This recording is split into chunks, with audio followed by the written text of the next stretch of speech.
শরীয়তপুরে মাঘ মাসের প্রথম দিনে জোড়া ইলিশের মেলা বহু বছরের পুরনো এক লোকজ ঐতিহ্য। প্রচলিত বিশ্বাস, এই দিনে ঘরে জোড়া ইলিশ এলে আসে সুখ, সমৃদ্ধি আর কল্যাণ। এই বিশ্বাসকে কেন্দ্র করেই ভোরে আলো ফোটার আগেই মানুষ ছুটে আসেন মেলা প্রাঙ্গণে। মেলায় সারি সারি সাজানো ছোট বড় নানা আকারের জোড়া ইলিশে আটকে যায় চোখ।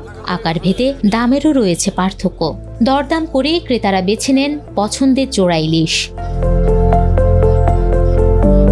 কেউ কেনেন পরিবারের সুখ সমৃদ্ধির আশায়, কেউ মানত পূরণের জন্য, আবার কেউ শুধু শত বছরের ঐতিহ্য ধরে রাখার টানে ইলিশ হাতে ফিরছেন ঘরে। কিনে আমরা সবাই এই মাঘ মাসের 1 তারিখে আমরা সবাই মেলার জন্য সকালবেলা ভোরে আমরা বাড়ি থেকে রওনা হয়ে মাছ কিনতে আসি। 2টা করে ইলিশ মাছ নেই, 2টা করে বেগুন নেই, এরপর বাচ্চা গো মিষ্টি খাওয়াই, মেলায় আনন্দ করি।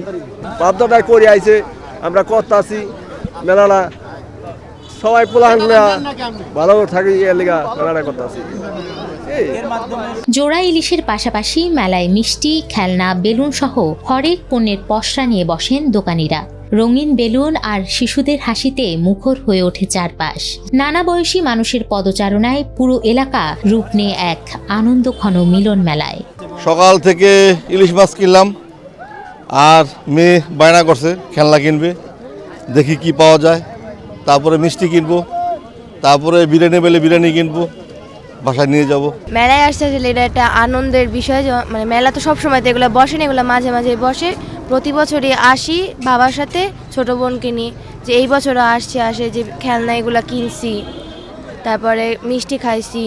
2 কেজি 1500 টাকা, 1600 টাকা চলতেছে। হ্যাঁ, শিং জাগুর 1200 টাকা কেজি চলতেছে। চিংড়ি মাছ তাজা 1000 টাকা চলতেছে। মোরাটা 800 টাকা চলতেছে।